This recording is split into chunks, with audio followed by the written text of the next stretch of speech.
Hello everyone, welcome back in your own YouTube channel. तो बचे हैं कुछ हमारे पास घंटे, और इन्हीं कुछ घंटों में आज हम करेंगे फिर से rapid MCQ series part 2। Rapid MCQ series part 2। ठीक है बच्चे, और अभी हम मैं लाया हूं आपके लिए 30 क्वेश्चन एमसीक्यू।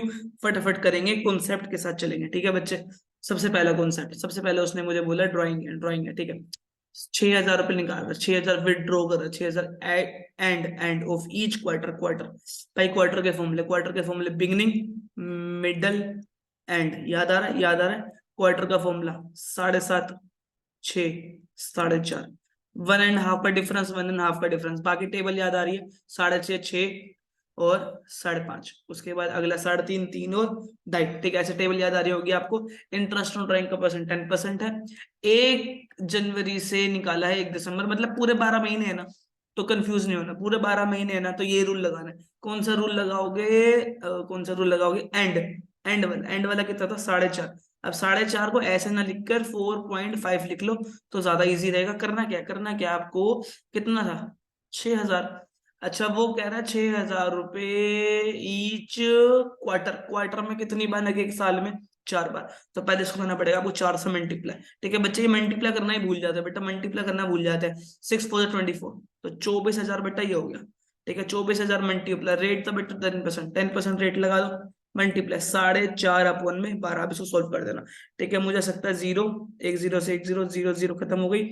यहाँ से पॉइंट हटाया, नीचे 10 लगाया, जीरो से एक और जीरो खत्म हो गई। ठीक है, 12 से चला गया ये 2 पर। ठीक है, अब मुझे लगता है क्या बच रहा है? एक तो बच रहा है बेटा 20। ओके, एक 20 बच रहा है, मल्टीप्लाई बच रहा है 4.5। 45 टू 90 और एक जीरो, 900। 900 है क्या हमारे पास आंसर? ये रहा बेटा, आंसर है हमारे पास। ये आपका A5 is the right answer. आगे बच्चे आगे बढ़े। याद आ रहा है? 7.5, 6, 4.5। ठीक है बच्चे, याद रखने, टेबल याद रखनी है बेटा, पूरी टेबल। ठीक है, और ये 4 से मल्टीप्लाई करना नहीं बोलना। अगर 6 मंथ्स बोलता है, 6 मंथ्स वाला बोलता था 2 से मल्टीप्लाई, एवरी मंथ बोलेगा तो 12 से मल्टीप्लाई। बच्चे आगे बढ़ते हैं। कह रहा है profit and losses on revaluation of assets and reassessments of the liabilities are transfer to the old partners capital account, current account. बहुत बात, दोनों बातें लिखी हुई बिल्कुल सही है। बिकॉज करंट अकाउंट कब होता है? करंट अकाउंट कब होता है? कल की क्लास में बताया था बच्चे, करंट अकाउंट होता है जब आपका फिक्स्ड कैपिटल मेथड होता है। कैपिटल अकाउंट कब होता है? जब आपका फ्लेक्सिबल मेथड होता है। ऑन ओल्ड में कैसे, दोनों बातें सही है, बिल्कुल बात सही बोल रहा है। All the accumulated profit and losses and reserve are transfer to the old partners capital account for. बिल्कुल सही, दोनों बातें बिल्कुल सही, दोनों बातें बिल्कुल सही है। बिल्कुल जरूरत नहीं है बिल्कुल फॉर्मेलिटी में पढ़ने की, दोनों बातें सच है। आगे, dash is a goodwill which is acquired by making a payment. आज की क्लास में, ऑफलाइन क्लास में मैंने आपको बताया था गुडविल 2 टाइप की होती है। एक होती है सेल्फ जनरेटेड गुडविल और एक होती है परचेज। एक, हमने किसी का असली में बिजनेस खरीदा।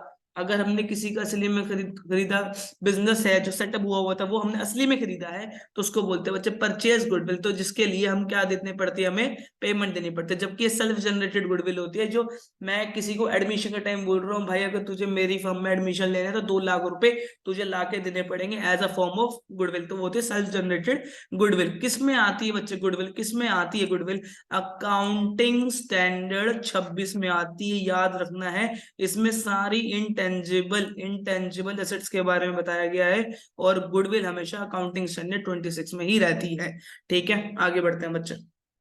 लिखा हुआ है, ये बता रहा है profit purchase goodwill generated. Generated है तो जनरेटेड वर्ड मिल गया, तो भाई ये तो सटीक आंसर है। परचेज हमेशा की जाती है पेमेंट के थ्रू। ठीक है, एवरेज का मतलब है जो हम नॉर्मल बिजनेस से कमा रहे हैं। तो फर्स्ट का सी ये नहीं हो सकता। फर्स्ट का सी लो, हो गया। ए की मिलना था, बस हो गया। बी का भी चेक कर लेना, यही मेरा राइट आंसर। ये भी रोंग है और ये भी रोंग है। आगे बढ़ते हैं। ठीक है, कह रहा है शेयर फॉरफिटेड करते हैं जब हम, तो शेयर कैपिटल डेबिट करते हैं। उसमें कौन सा, देखो याद आ रही है entry? Share capital account debited to share forfeit, to share allotment, to share first call, ऐसे चलती रहती है ना। ठीक है, तो यहाँ पे आप कौन सा अमाउंट से मल्टीप्लाई करते हो? इसको बोलते हैं बच्चे कोल्ड अप का अमाउंट। कोल्ड अप का अमाउंट, एक कोल्ड अप का दूसरा नाम होता है बेटा पेड अप। दूसरा नाम क्या होता है बच्चे? Paid up. तो कोल्ड अप का amount, paid up of the share. देखो यहाँ पे नॉमिनल नहीं, मार्केट नहीं। अब देखो पेड अप और कोल्ड अप, तो सबसे पहले आप दोगे इसको इंपॉर्टेंस। ठीक है, को कोल्ड अप की जगह कभी कभार पेड अप लिखा आता है, लेकिन पेड अप को आपको एक इंपॉर्टेंस नहीं देनी है जितनी आपको कोल्ड अप को देनी है। तो cold up is right answer. आगे बढ़ते हैं। कह रहा नॉमिनल शेयर ऑफ कैपिटल क्या होता है? जैसे nominal share of capital, nominal, ओहो, नॉमिनल शेयर ऑफ कैपिटल, याद आ गया, याद आ गया। देखो बच्चा, हमने ना तीन टाइप की कैपिटल पढ़ी हुई है, authorise capital, issue capital, subscribe capital पढ़ी हुई है। ऑथराइज कैपिटल, सब्सक्राइब क्या, इशूड कैपिटल, सब्सक्राइब कैपिटल, ठीक है। अच्छा, उसके अंदर जैसे कि अब ऑथराइज का ही एक और नाम भी होता है नॉमिनल कैपिटल, और एक और नाम भी होता है आर से, वो आप मुझे कमेंट सेक्शन में छोड़ के जाएंगे कि ऑथराइज कैपिटल का नॉमिनल नाम तो होता है, एक और नाम कौन सा होता है वो आप मुझे कमेंट सेक्शन में बताना। इतने में आपको बताओ कि क्या होता है। ऑथराइज कैपिटल आपके एमओए में लिखी होती है, मोमेरेंडम ऑफ एसोसिएशन में लिखी होती है, एमओए में, मोमेरेंडम ऑफ एसोसिएशन में, कि कितना कितना आपका जो शेयर कैपिटल है वो कितना हो सकता है, max to max, max to max कितने शेयर हो सकते। लो भाई, मैक्स मिल गया एक शब्द, मैक्स, मैक्स। यही आंसर होगा, यही आंसर होगा भाई, यही आंसर होगा। Maximum amount of share that और company can authorize is to issue, issue करते समय कितना मैक्स ऑथराइज कर सकती है। तो D is the right answer, तो हम लगाएंगे ओनली डी, तो सी ऑप्शन। देखो यही चालूपंथी करती है, आप क्या होगा, घबरा जाओगे। अच्छा डी सही है, डी से भाई, डी लगा दिया भाई, डी लगा, अरे नहीं भाई रुको, डी ऑप्शन कहाँ मैच कर रहा है, सी में, तो आपको डी ना लगा के सी लगाना है, बिकॉज सी में लिखा है ओनली डी, और ओनली डी आपका सही है। आगे बढ़ो। ठीक है, कह रहा है issue of share, colloidal security. Colloidal security क्या होता है? एज अ, मतलब जैसे कि अगर मुझे लोन चाहिए तो मेरे पास प्रॉपर्टी के कागज होने चाहिए, वैसे ही अगर मुझे एक लोन चाहिए तो मैं कोलाइडल सिक्योरिटी दे दूंगा, मतलब ये भाई, ये तो डिवेंचर रख ले और मुझे इसके बदले में लोन दे दो, ऐसा कोलाइडल सिक्योरिटी। भाई फॉर्मूला डेबिट में क्या होगा? कह रहा amount, with amount is credited, credit में क्या डालोगे? तो डालोगे डिबेंचर सस्पेंस, एंट्री होती थी debenture suspense to percentage debenture. ठीक है बच्चा, डिबेंचर सस्पेंस आपको याद रखना है, और एंट्री एक बार जरूर चेक कर लेना। कोलाइडल सिक्योरिटी का आना पक्का है, पक्का है और पक्का है। थ्योरी क्वेश्चन भी आ सकता है यहाँ से, विद जनरल एंट्री और विदाउट जनरल एंट्री वाला, ध्यान से एक बार पढ़ लेना बच्चे। आगे करें, दो लोग हैं, पार्टनर इक्वली कर रहे हैं, equally sharing profit ratio, equally dissolve हो चुके हैं, डिसॉल्व हो चुके हैं। क्या रहे, एक बंदा 50% लेके जा रहा स्टॉक, देन 10% लेस वैल्यू पर, and the remaining stock was gain of 15%, gain of 15% में सोल्ड किया जा रहा है, सोल्ड किया जा रहा है। कह रहा है बैलेंस शीट में स्टॉक जो है वो खुद 35,000 का है, 35,000 का स्टॉक हमें दिख रहा है बैलेंस शीट में बच्चे। अब मुझे आपको ये बताना है, ये क्वेश्चन ये मांग रहा है कि स्टॉक में बैंक में कितना अमाउंट दिखेगा। भाई देखो, जो पार्टनर ले गया वो तो बैंक के नाम से आता नहीं, पार्टनर के नाम से आता है, तो कुल मिला के आधे की बात हो रही होगी, क्योंकि आधा 17,500 इसका आधा होता है, वो तो पार्टनर लेके गया। पार्टनर लेके गए तो पार्टनर अपना नाम लिखेगा ना भाई, हमारा नाम तो ना, बैंक का नाम तो ना लिखेगा, और ये लिखेगा बैंक का नाम, तो बैंक का नाम आया होगा 17,500 से। लेकिन रुको, 15% के गेन पे, 15% के गेन पे, तो चला के देखो, 15% का गेन, 15% का गेन है, या तो एक काम करो, उसका 15% निकालो, जो आंसर आए वो 17,500 में जोड़ो, या फिर मैं सीधा मैथ्स वाला दिमाग लगाऊं तो 15% ऐड कर दो 100% में, तो हो जाएगा 115/100। जीरो से जीरो काटो, जीरो से जीरो काटो, अब मल्टीप्लाई कर लो 175 मल्टीप्लाई 115, जो भी आपका आंसर लगे वही आपका आंसर आएगा। मुझे ऐसा लग रहा है, देखो एलिमिनेशन मेथड ऑफ ऑप्शन, आखिरी में 5 5 है, एंड में 5 आ रहा होगा 25, आखिरी में यूनिट 5 है ना, इसके यूनिट 5 है ना, इसकी यूनिट 5 है ना, इसकी यूनिट 5, इसकी यूनिट 5 है, तो यही मेरा आंसर। करने की जरूरत ही नहीं भाई, करने की जरूरत ही नहीं, कॉन्फिडेंस होना चाहिए अपने ऊपर, करने की नीड नहीं होती मल्टीप्लाई। आगे आंसर, चलो चलो। रियलाइजेशन कैसा काउंट है? लास्ट पार्ट 1 में बताया था, रियल के अंदर सारी एसेट आती है, एसेट आती है क्या? रियलाइजेशन एक एसेट निकालने का फॉर्मूला है ना जी ना। P&L एडजस्टमेंट बिल्कुल भी नहीं।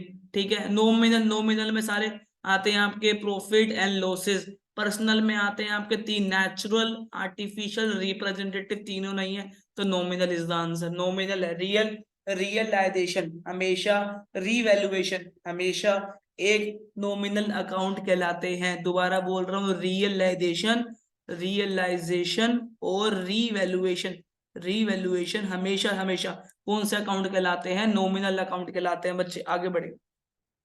हाँ भाई, हाँ भाई, अलॉट हुए थे 10,000 शेयर, 14,000 रुपए, 14,000 के एप्लीकेंट आ गए थे, 14,000 के, मतलब 14,000 वाले शेयर वालों को हमने उनको 10,000 शेयर पकड़ाए होंगे, ये होंगे अप्लाइड, और बच्चे ये होंगे हमारे अलॉटेड, ठीक है। और ये कैटेगरी है प्रोराटा, प्रोराटा कैटेगरी, घबराया मत करो इस शब्द से भाई। And the amount is payable on the application, 2 रुपए, 2 रुपए एप्लीकेशन पे मंगाए थे, एप्लीकेशन पे 2 रुपए मंगाए थे बच्चे। एफ एक बंदा था जिसको 420, एफ एक बंदा जिसने अप्लाइड किए थे 420 शेयर, पहले पूछ रहा है कितने उसको अलॉट किए गए होंगे। भाई देखो अलॉटमेंट निकालनी है, अलॉटमेंट निकाल रहे हैं, जो निकालना है वो ऊपर। मैं तो एक बात सिखाता हूँ, जो निकालना है वो ऊपर, जो निकालना है, जो निकाल, अलॉटमेंट निकालनी है तो अलॉटेड ऊपर, अप्लाइड नीचे, जो निकालना है, ओहो एक जीरो, जो निकालना है वो ऊपर, मल्टीप्लाई कर दो, कितने थे 420 थे, अब 0 0 0 0 0 0, ये हो गया 5, ये हो गया 7, ठीक है। 7 6 42, मैं भी 7 6 42, 7 6 42 और 6 5 30, तो 300 शेयर आ गए, 300 शेयर। तो देखो ये रहा आंसर, मिल गया। ये गलत हो गया, ये गलत हो गया, ये गलत हो गया। अब दूसरा तो आंसर चेक कर, एक देखो मान रहा ना कि एक और बताओ कि कितना पैसा हमने एक्सेस रिसीव किया होगा। भाई एक्सेस मनी रिसीव निकाल लेना, एक्सेस मनी रिसीव, उसने 420 के लिए अप्लाई किया, 300 दे दिए थे, मल्टीप्लाई करेंगे एप्लीकेशन का मनी, 2 रुपए, 120 मल्टीप्लाई, दो आंसर आ गए 240, दोनों ही उत्तर ठीक है। लेकिन मैं तो पहले पार्ट ही घर से कर दिया, मैं ये 3 तो करता ही नहीं भाई, मैं नहीं करता ये 3, सिर्फ आप लोगों की सहमति के लिए करवा दिया कि भाई ये ना बोलो सर आपने दूसरा पार्ट का तो आंसर मैच ही नहीं करवाया। चलो भाई आगे बढ़ो। कौन सा डिबेंचर का टाइप नहीं है भाई साहब? मतलब क्या यार, आंखों का टेस्ट ले रहे थे क्या, आंखों का टेस्ट ले रहे थे क्या भाई साहब? इक्विटी डिबेंचर, अरे भाई क्या मजाक चल रहा है क्या? इक्विटी भी बोलते, डिबेंचर भी बोलते, ये कैसा टाइप हो सकता है? इक्विटी एक नॉर्थ साइड है, वेस्ट साइड हमारा डिबेंचर है, वो अलग चीज है, उस पे डिविडेंड मिलता है, उस पे इंटरेस्ट मिलता है, वो आपका इक्विटी में आता है, वो आपका डेप्ट में आता है। क्या चल रहा है यार, ये तो बिल्कुल नहीं हो सकता। रिडीमेबल डिबेंचर होते हैं, परपेचुअल डिबेंचर होते हैं, कन्वर्टेबल डिबेंचर होते हैं। अब मैंने आपके सामने सारे टाइप ऑफ डिबेंचर रख दिए, redeemable, perpetual, convertible, coupon rate, irredeemable, non convertible और जीरो कूपन रेट। एक चीज याद रखना, जीरो कूपन रेट कौन से होते हैं? जिनका परसेंटेज गिवन, जैसे हमें क्वेश्चन करते हैं 9% डिबेंचर, लेकिन इसमें ये गिवन नहीं होता तो उसको जीरो कूपन बोलते हैं। बाकी सब आपको पता है, रिडीम तो रिडीम नहीं हो सकते, इरिडेबल रिडीम नहीं हो सकते, रिडीमेबल रिडीम हो सकते हैं, कन्वर्टेबल डिबेंचर किसी और डिबेंचर में कन्वर्ट हो सकते हैं, ऐसे ये सारे टाइप्स हैं। ये सब क्या है बच्चे? टाइप्स।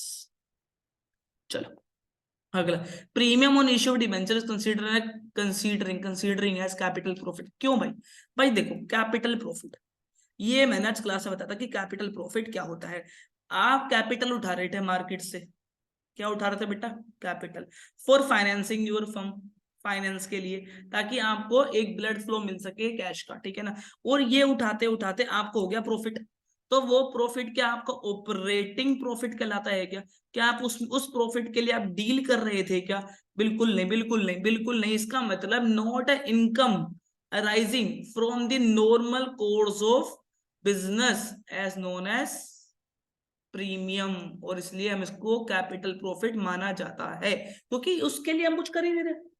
भाई साहब हम तो कैपिटल उठा रहे थे मार्केट से, भाई हम तो क्या उठा रहे थे? हम तो फाइनेंस उठा रहे थे मार्केट से, और उसी उठाते उठाते हमें हो गया प्रॉफिट, तो इसलिए वो कौन सा प्रॉफिट कहलाएगा? हमारा कैपिटल प्रॉफिट के नाम से जाना जाएगा। ओके बच्चे, नाउ आगे बढ़ते हैं। कह रहा है हमारे पास कुछ लोग हैं, इतना उसका रेशो है, decided to share a profit ratio in this effect on this onward they are revaluating their asset. अरे अरे अरे, रिवैल्यूएशन, ओहो थोड़ी देर पहले बताया, थोड़ी देर पहले बताया भाई, नॉमिनल अकाउंट। ध्यान रखना, revaluation realisation both are nominal, revaluation realisation both are nominal, because both are calculating PNL. Profit, profit हुआ कि लॉस हुआ, हमेशा नॉमिनल। रियल में एसेट आती नहीं हो सकता, इसमें नाम आता है, कंपनी का नाम आता है, फर्म का नाम आता है, प्रीपेड, आउटस्टैंडिंग, ये सब आता है। Revaluation of asset necessary because the present value is different from book value. भाई जितनी भी वैल्यू, जितनी भी वैल्यूएशन हमारी बैलेंस शीट में होती है ना, ओल्ड बैलेंस शीट्स में, वो हमेशा हमारी बुक वैल्यू कहलाती है। क्या कहलाती है? Book value. मार्केट वैल्यू के अकॉर्डिंग तो हम करते ही नहीं है। आगे बढ़ते हैं। कह रहा है इनवाइट कर रहा था, 2,000 डिबेंचर थे, 11% का डिबेंचर था, 100 रुपए ईच था, company receive application only 1900 debenture in this situation it is called up. 2,000 मंगाए, 1900 मिले, कम मिले, कम मिले, अंडर मिले ना, अंडर, अंडर का मतलब कम होता है, अंडर सब्सक्रिप्शन। पूरे 2000 के 2000 होते तो फुली, 2000 के 2100 होते तो ओवर सब्सक्राइब, अगर हम 2100 वालों को 2000 देते तो प्रोराटा। ओके बच्चे आगे बढ़ेंगे। कह रहा new partner unable to bring his share of goodwill. क्या देखो सुनो सुनो, अगर वो गुडविल लाते हैं ना, सबसे पहली एंट्री होती है cash account debit to C's capital account to premium for goodwill, यही होती है बच्चे। अब फिर उसके बाद हम प्रीमियम फॉर गुडविल को बांटते हैं भाई, premium for goodwill to sacrificing partners. ठीक है बच्चे, लेकिन जब ये प्रीमियम फॉर गुडविल नहीं लाता तो इसकी जगह हम नाम लिख देते हैं C's current account to sacrificing partner. Okay बच्चे, तो सी का करंट अकाउंट डेबिट है, डेबिट है, डेबिट है, ये रहा ये रहा ये रहा ये रहा आंसर, बिल्कुल सटीक आंसर मिल गया। आगे बढ़ेंगे। कौन सा ऐसा फैक्टर है जो डिक्रीज नहीं करता है गुडविल को? गुडविल को, अच्छा गुडविल को डिक्रीज करता है, फेवरेबल कॉन्ट्रैक्ट गुडविल बढ़ाते हैं, जितने अच्छे आपके पास कॉन्ट्रैक्ट्स होंगे गुडविल बढ़ेगी। फिर लोकेशन, आपकी एक प्राइम लोकेशन है जहां पे आपके कस्टमर बहुत ज्यादा आते हैं, न्यू कस्टमर मिलते हैं, तो ये गुडविल बढ़ाता है। कस्टमर सेटिस्फेक्शन, आपके कस्टमर आपसे बहुत खुश हैं तो आपकी गुडविल अच्छी है। तो अब कॉन्टिन्यूस इंकरिंग लॉसेस, अगर आपको बार बार लॉस ही लॉस होता जा रहा है तो गुडविल बेकार है, बकवास है। चलो भाई चलो भाई, normal question. Equal month, equal month, equal month, the amount drawing beginning of each month. Equal month मतलब एवरी मंथ 6.5, खत्म। टेबल थी 6.5, 6, 5.5, सॉरी 6.5, 6, 5.5, तो बिगिनिंग मिडल एंड, तो बिगिनिंग है 6.5, तो यही का आंसर है। ठीक है बच्चे, आगे बढ़ेंगे बच्चे। चलो हाँ भाई हाँ, ये मैंने आप लोगों के लिए चेप दिया था कि ये 6.5 कैसे आया।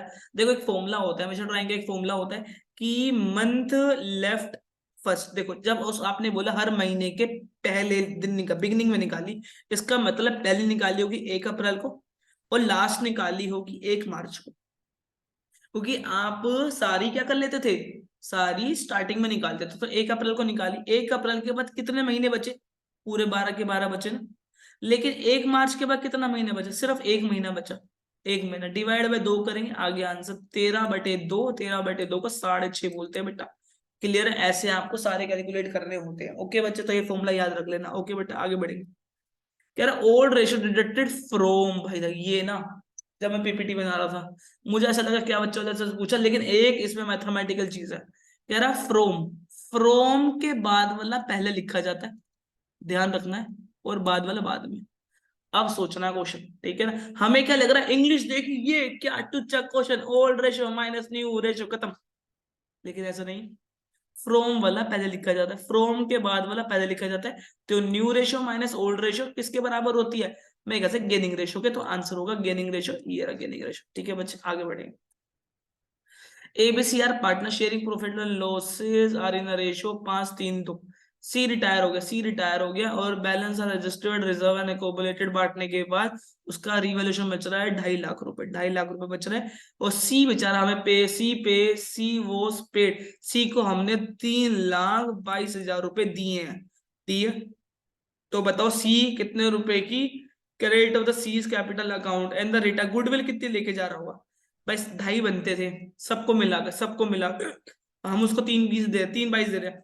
इनका जो डिफरेंस है, जो कि मुझे लग रहा है 72,000 रुपए है, वही हमारा क्या होगा, वही हमारा शेयर ऑफ प्रीमियम होगा। हम उसको गुडविल दे रहे होंगे, तभी तो उसको 2.5 लाख रुपए मिल, 2.5 लाख तीनों का था मिलाकर, उसको हम दे रहे हैं 3 22 दे रहे हैं, तो इसका मतलब उसको एक्स्ट्रा कितने दे रहे हैं? 72,000, तो वही उसका प्रीमियम है। ठीक है बच्चे आगे बोलेंगे। आगे देखो यार, कह रहा है कि इतने 1:2 ओल्ड रेशियो, ओल्ड रेशियो बेटा 1:2 है। आगे बढ़ेंगे बच्चे।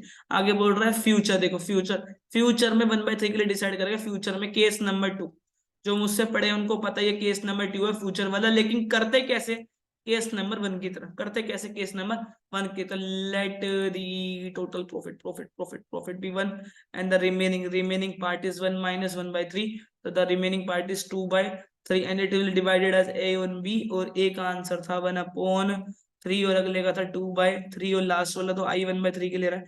मल्टीप्लाई कर देंगे 2/3 मल्टीप्लाई 2/3, इधर आंसर आ जाएगा 2/6, और ओ गलत कैलकुलेशन 2/9, ये आ जाएगा 4/9। इसको 9 बनाने के लिए 3 ऊपर 3 नीचे, तो 3/9 आंसर आ गया 2 243 243 243 मिलेगा आंसर 243। आगे बढ़ेंगे। Dividend paid by the financing company operating activity. चल हो गया। नोट कैश इनफ्लो, कौन सा कैश इनफ्लो नहीं है? Cash inflow, goods sold in cash. सोचो, जब आप सामान बेचोगे तो पैसा आएगा, आएगा, ठीक है। इंटरेस्ट रिसीव, पैसा आएगा। गुड्स परचेज इन कैश, पैसा जाएगा, it is an outflow. Outflow मिल गया भाई, outflow, C is the answer, C is the answer, ये आउटफ्लो है। चलो, interpretation of the financial statement, क्या हमें कंपेयर करने में इजी बनाती है? यस। क्रिटिसिज्म एनालिसिस करती है? यस। कोई कंक्लूजन निकालने में हेल्प करती है? यस। तो ऑल ऑफ दिस क्या सोच रहे हो? जब हम ऑपरेटिंग का कैश फ्लो, इन्वेस्टिंग का कैश फ्लो, फाइनेंसिंग का कैश फ्लो जोड़ते हैं तो इसके बाद हमारे पास आता है increase and decrease on cash and cash equivalent. नहीं, नहीं, नहीं, कैश एंड कैश इक्विवेलेंट, क्योंकि आखिरी में हम ओपनिंग का कैश एंड कैश इक्विवेलेंट जोड़ते हैं। इंक्रीज डिक्रीज आ चुका होता है और फिर आ जाता है आपका क्लोजिंग का।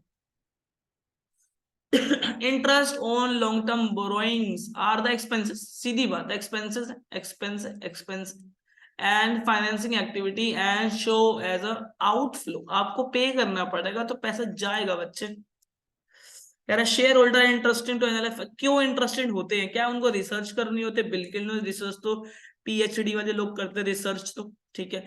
क्या पेमेंट ऑफ फाइनेंशियल इंस्टीट्यूशन? बिल्कुल भी नहीं। टैक्स निकालने के लिए? बिल्कुल नहीं। टैक्स निकालने तो आईटीआर भरी जाती है, आईटीआर भरी जाती है टैक्स निकालने के लिए, तो जज की जाती है ताकि फ्यूचर की कैपेसिटी पता चल सके, बिजनेस की कैपेसिटीज को पता लगाने के लिए कि बिजनेस कैसा परफॉर्म कर रहा है, उस तभी हम ये फाइनेंशियल स्टेटमेंट करते हैं। ओके ओके, आपका फेवरेट क्वेश्चन। देखो आपको एक चीज बता दूं, बैलेंस शीट जो है वो आपके शेड्यूल 3 पार्ट 1 के, लेकिन जो पीएनएल है वो कोई नहीं याद करता। पीएनएल सिर्फ पार्ट 2 में है। पार्ट 2 शेड्यूल 3 ही है, और कंपनी एक्ट भी 2013 ही है, याद रख लेना बच्चे। लॉन्ग टर्म बोरोइंग कहाँ आती है भाई? लॉन्ग टर्म बोरोइंग आती है नॉन करंट लायबिलिटी में, ठीक है। ओके, उसके बाद ट्रेड पेबल्स कहाँ आते होंगे? करंट लायबिलिटी में आते होंगे। Provision for tax current liability. SPR is a share holder fund. Patent is a asset fix, आप इसको नॉन करंट एसेट में डाल सकते हो। Accrued income, due but not receive, तो ये हो गया आपके, ये भी आपकी होगी अदर करंट एसेट, ठीक है। और करंट इन्वेस्टमेंट, तो करंट इन्वेस्टमेंट दिख ही रहा है, तो देख ही लो। लॉन्ग टर्म बोरिंग सही बात है, लेकिन नॉन करंट लायबिलिटी में। Tax payable current liability, current liability. Provision current liability and other current liability में। एसपी है शेयर होल्डर फंड में, शेयर कैपिटल में। पेटेंट नॉन करंट एसेट, क्योंकि एसेट करंट तो है नहीं लेकिन इनटेंजिबल में, ठीक है। एक्रूड करंट एसेट में आएगी लेकिन अदर करंट एसेट में। ड्यू बट नॉट रिसीव होता है, इसका मतलब क्या होता है? ड्यू बट नॉट रिसीव होता है करंट एसेट, करंट एसेट में, इन्वेंट्री में, इन्वेस्टमेंट में, सॉरी। तो हो गया ये भी बैलेंस शीट वाला काम भी। चलो भाई, so all the very best from my side, अच्छे से पेपर कर लेना। और मैं एक चीज हमेशा बोलूंगा, स्पीड। जो आपको रीडिंग टाइम मिले ना बच्चे, रीडिंग टाइम, एमसीक्यू उड़ा लेना, एमसीक्यू उड़ा लेना, एमसीक्यू उड़ा लेना उसमें। ओके बच्चे, एमसीक्यू उड़ा लेना उसी रीडिंग टाइम के अंदर। ओके बच्चे, और वाले क्वेश्चन डिसाइड कर लेना कि कौन सा करना, ऊपर वाला या नीचे वाला, ठीक है बच्चे। स्पीड मैटर करती है। अगर क्वेश्चन में समझ नहीं आ रहा ये आइटम कहाँ डालूं, छोड़ दो। क्वेश्चन में ये समझ नहीं आ रहा कहाँ डालूं, और आप वहां पे 5 मिनट लगा रहे हो, डाल डाल के देख रहे हो कहाँ सूट कर रही है, ऐसा मत करना। जितना आता है कर दो, स्पीड में ना के चलना। सबसे पहले बड़े क्वेश्चन, फिर छोटे क्वेश्चन। एमसीक्यू, एमसीक्यू एंड में उठाने, एंड में उठाने हैं, एंड में उठाने हैं, समझ आ रही है? एंड में उठाने हैं। लेकिन अगर पेपर बहुत लेट हो रहा है, बहुत लेट हो रहा है, तो लास्ट सब पेपर छोड़ के लास्ट 15 मिनट में तो करना ही है, ठीक है। समझ आ रही है? लास्ट 15 मिनट में तो करना ही है, या फिर आप 20 मिनट ही मान के चलो, 20 मिनट तो करना ही है लास्ट 15। अगर आपका पेपर छूट भी रहा है तो लास्ट 20 मिनट में यही उठा लेना, क्योंकि एमसीक्यू आपको नंबर ज्यादा दिला देंगे, क्योंकि अगर आपके ठीक हुए तो, ठीक है। तो स्पीड मैटर करती है शुरुआत से। बिल्कुल बिल्कुल, इसको ना फोकस रखना, आपको सब आता है, आपको सब आता है। इसको फोकस रखना कि पेपर नहीं छूटना चाहिए किसी भी हाल में।